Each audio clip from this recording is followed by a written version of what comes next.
Hey everybody, and welcome to my N5 series on the Ableton Move, where I cover a topic in about 5 minutes. Monsterism's been asking every firmware update if the Ableton Move can control the SP404 Mark II over MIDI, so you can use the sequencer over here to sequence things on the SP404 Mark II, and I got the Roland one out for some other videos I was just recently doing, and was like, you know what, while I'm here, I might as well just test because I suspected it would work and see if it works or not. So what I've got here right now is the ability, you can see stuff's lighting up. So whatever it is that's wrong with going directly from the MIDI jack here for USB into the USB-C on the SP404 Mark II, clearly the Roland one is able to show up as an interface, and all I've really got going here is just a TRS to MIDI, and then MIDI in from the one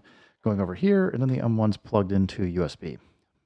Seems pretty simple. Just requires an extra device, which is what I theorized at the time. Was we just need something in between that will take be able to be mounted as a USB MIDI device, and then be able to translate and send the notes over MIDI, the TRS MIDI. So this does work.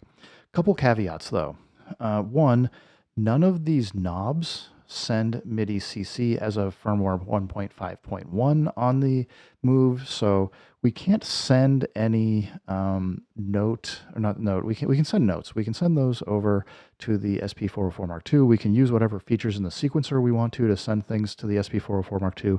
We can't send Midi CC to control the knobs for turning effects on and off, which is kind of a bummer. Would be one of the nice things that I would probably like to leverage from the Move with the SP404 Mark II.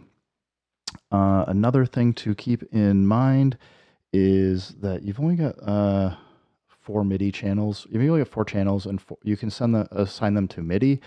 Unfortunately, if you want to use chromatic, you can only do one pad at a time. So like whatever the pad is that's selected,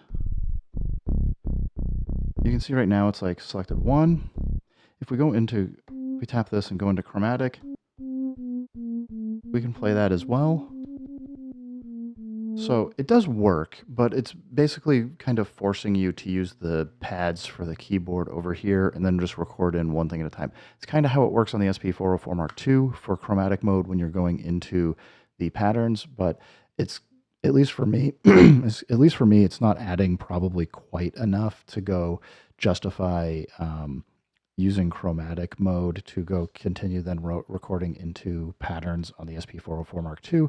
But, you know, it is nicer having something that we can switch this over. For example, we can come in and what's the right one here?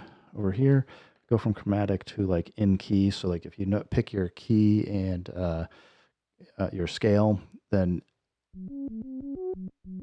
you'll at least be able to play notes and know that they're in scale, and kind of keep it in chromatic over here. So if you wanted to switch around, you can.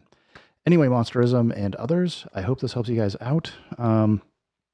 I always give 2 thumbs up for the Roland one. It just is one of those goofy little like helper devices that I just find so many uses for in my studio setup, for being able to just translate from basic MIDI over USB to MIDI for the DINs.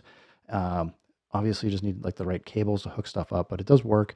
Thanks everybody for stopping by. Keep making music, keep having fun. Remember, if it sounds good, it is good. And peace.